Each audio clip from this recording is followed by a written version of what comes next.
Ministry of Health declared on Wednesday the recovery of more COVID-19 patients.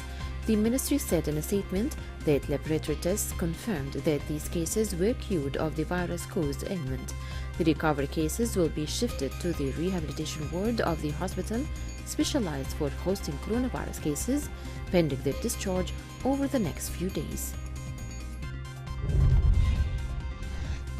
The Kuwaiti Ministry of Commerce and Industry said on Wednesday that its inspection teams had filed reports against 13 shops and shut down 4 others for breaking law and guidelines put in place to curb the fallout of COVID-19. The ministry said in a statement, personnel of the ministry's Trade Control and Consumers Protection sector had monitored a total of 143 cooperative societies, shopping centers, shops and vegetable stands to ensure said prices remain steady. It added that its teams had also inspected 79 supply stores and reopened a single shop. Its emergency center had received 102 complaints and 10 others via its control centers, while 40 supply cards were issued or renewed. South Korea on Wednesday issued an emergency authorization for the antiviral drug Remdesivir to be used to treat coronavirus patients, paving the way for imports. The U.S. authorized the emergency use of the drug in hospitals at the start of May, followed by Japan, while Europe has been considering following suit.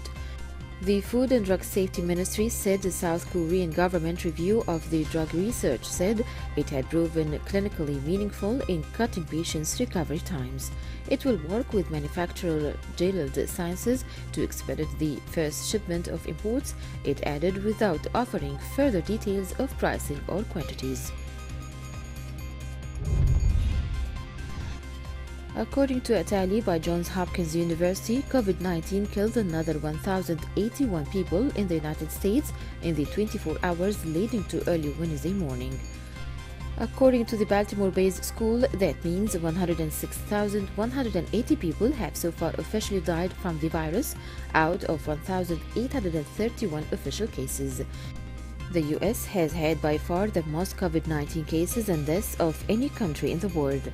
The virus has killed at least 379,585 people worldwide since it appeared in China late last year. Every American state has to some degree begun relaxing containment measures to stop the spread of the virus. Italy reopens to travelers from Europe on Wednesday, 3 months after the country went into COVID-19 lockdown, with all hopes pinned on reviving the key tourism industry as the summer season begins. But there were fears many foreign tourists would be put off coming to a country still shaking off a vicious pandemic. Italy was the first European country to be hit hard by the coronavirus and has officially reported more than 33,000 deaths. It imposed an economically crippling lockdown in early March and has since seen its contagion numbers drop off dramatically. Ireland has laid out a 5-phase approach to lifting the lockdowns, with each phase paced 3 weeks apart to ensure that the lifting eliminates every likelihood of a more deadly second wave. Phase easing COVID-19 restrictions is due to kick in next Monday, June 8th, should public health officials advise it's safe to proceed to the next phase of Ireland's roadmap. Recent weeks have seen the country slowly move towards some semblance of normality during Phase 1, with public health officials expressing cautious optimism as Ireland continues to stop the spread of coronavirus.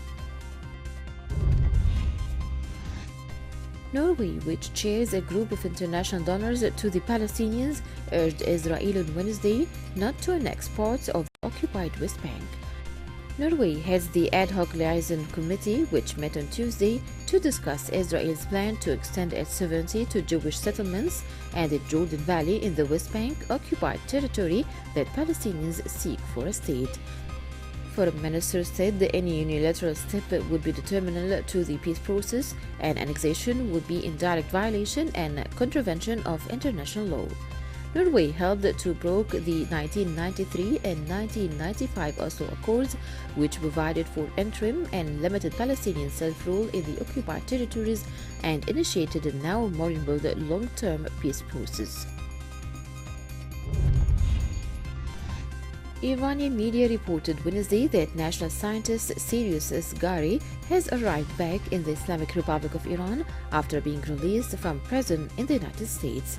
A U.S. court had in November cleared Asghari of charges of stealing trade secrets in 2016 while he was on an academic visit to Ohio from Tehran's Sharif University of Technology.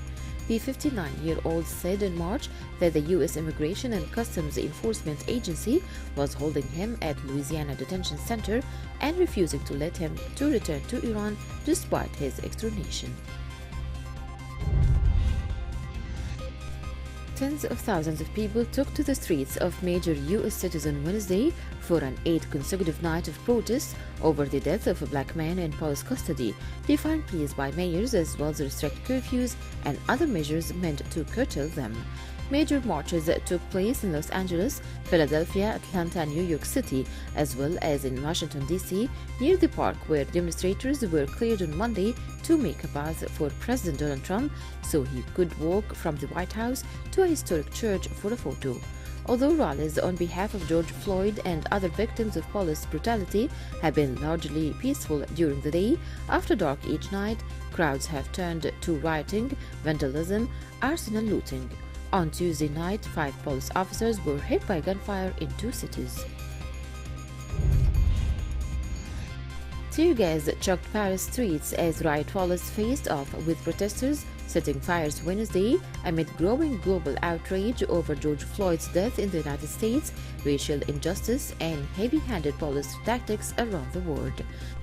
French protesters took a knee and raised their fists, while firefighters struggled to extinguish multiple blazes as a largely peaceful, multiracial demonstration generated into scattered tensions.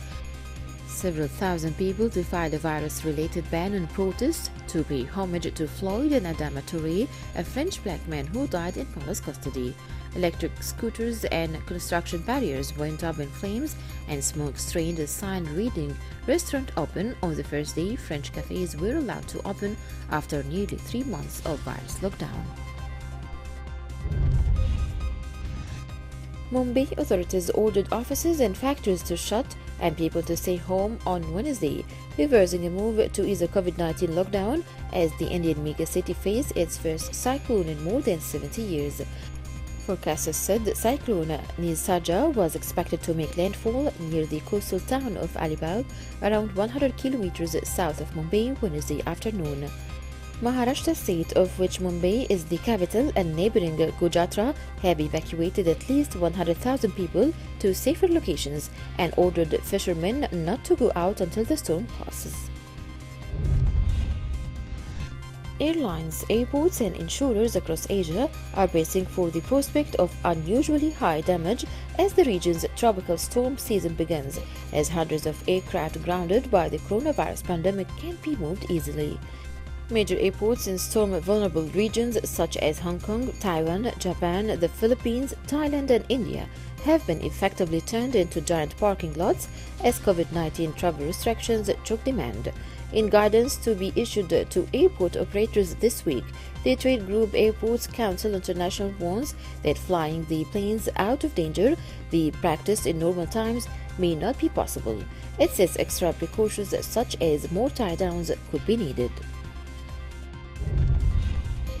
Kuwait Petroleum Corporation said on Wednesday the price of the Kuwaiti oil barrel went up 89 cents to $33.89 per barrel on Tuesday, compared to $33.01 a day earlier. Globally, the price of Brent crude on Tuesday closed up by 3.3% to $39.57, while the West Texas Intermediate jumped by 3.9% to $36.81 per barrel.